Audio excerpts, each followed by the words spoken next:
সুপ্রভাত বন্ধুরা, রত্না ত্রিভুবনে সবাইকে স্বাগত। প্রতিদিনের মতন আজকেও হাজির হয়েছে একটা ব্লগ ভিডিও মতন।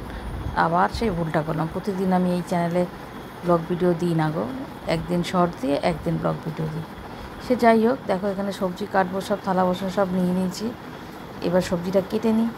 আগে বরবটি কাটবো, বুঝেছো। আজকে মেনু হবে বরবটি আলু ভাজা আর আলু পটলের রসা। এই ভেবেছিলাম ডাল করবো, তো ডাল করে কী হবে গো, করলেই আবার সেই থেকে যাবে।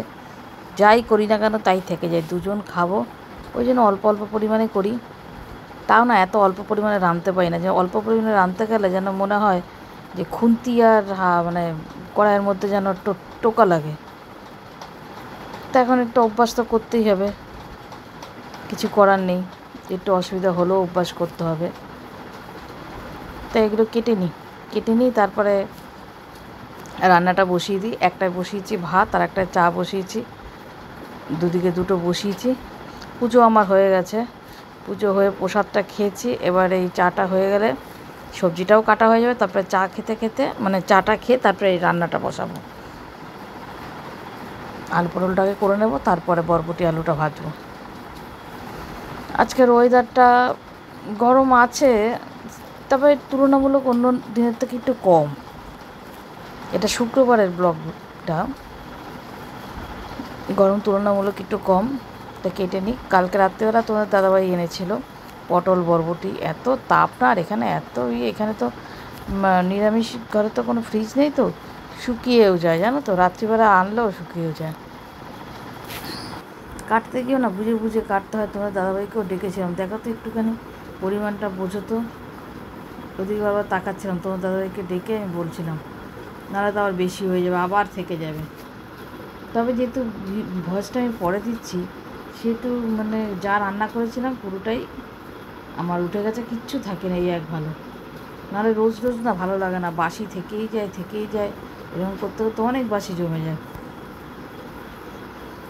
কেটে নিই, যতটা তাড়াতাড়ি সম্ভব করার চেষ্টা করি, নাহলে ঠাকুর ঘরে আমাদের যেরকম গরম লাগে, ঠাকুরেরও তো কষ্ট হয় না, এরকম এতগুলো ঠাকুর। এমনিতেই তুলনামূলক এই ঘরটা গরম, ওই জন্য না পূর্ব দিকের জানলাটা আমি করি না, বন্ধ করি না। আর এই দিকে উত্তর দিকে যেমন মানে এসিও আছে দুটো, তার জন্য আমি উত্তর দিকে জানলাটা বন্ধই রাখি, বেশি খুলি না। ঠাকুরগুলোর খুব কষ্ট হয়।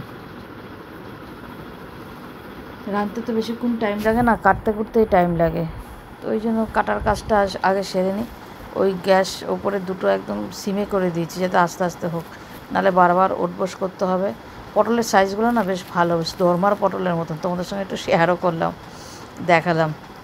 আর বরবটিগুলো না পুরো দেশি বরবটি, মোটা মোটা না, মোটা মোটাগুলো কেরকম ঘাস ঘাস লাগে, একদম কচি।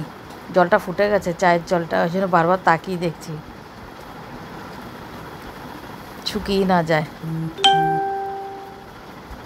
ওই জন্য একেবারে কাটার কাজ করছি যখন, একেবারে সেরেই উঠি, এই ভেবে কাটার কাজটা করে নিচ্ছি।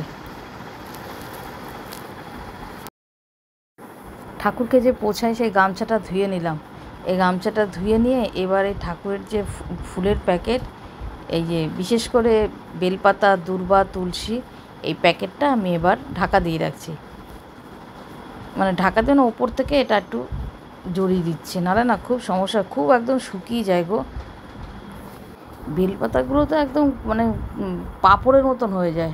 ওই জন্য যতটা পারি আমি সকালবেলায় এগুলো সব ঢাকা দিই, ভিজিয়ে। আবার তোমার দাদাভাই যখন আবার আসে রান্নাঘরে বলি, ঠাকুর ঘরে, তখন তোমার দাদাভাই আবার এই গামছাটা আবার ধুয়ে মানে ভিজিয়ে রাখে, মানে জল দিয়ে ধুয়ে ভিজিয়ে রাখে। মেয়ে করলো ফোন, মেয়ের সঙ্গে কথা বললাম, ঠাকুরকে ভোগ দিলাম, কিচ্ছু শেয়ার করতে হবে না। তোমার দাদাভাইকে খেতে দিলাম, আমি খেলাম, একটা ফোন, এই ফোনে ভিডিও কল করলো, তো কী করবো।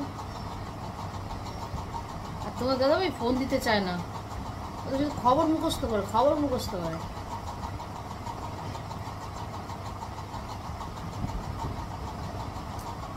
ঠিক আছে, রান্না তো করেছি, ওই বরবটি আলু ভাজা আর আলু পটলের ডালনা, দুটোই ভালো হয়েছে। ঠাকুর ভালো খেয়েছে মানেই আমাদেরও ভালো আছে, তাই না। এবার একটুখানি রেস্ট নেব,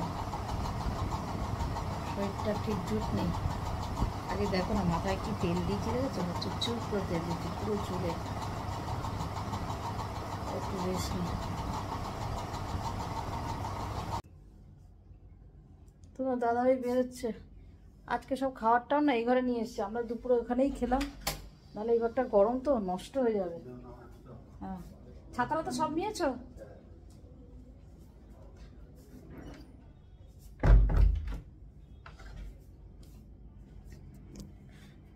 ওই জন্য সব কিছু না এই ঘরেই নিয়ে এসছে।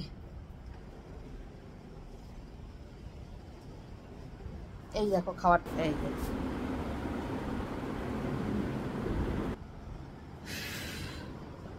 আর শুতে পারবো না গো, একটু পরেই তো 5:45 বাজে, দেখবো একটুখানি শুই।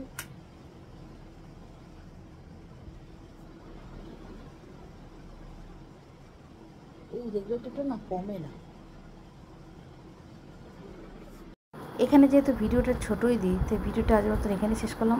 আবার নেক্সট ভিডিওতে দেখা হবে। টাটা।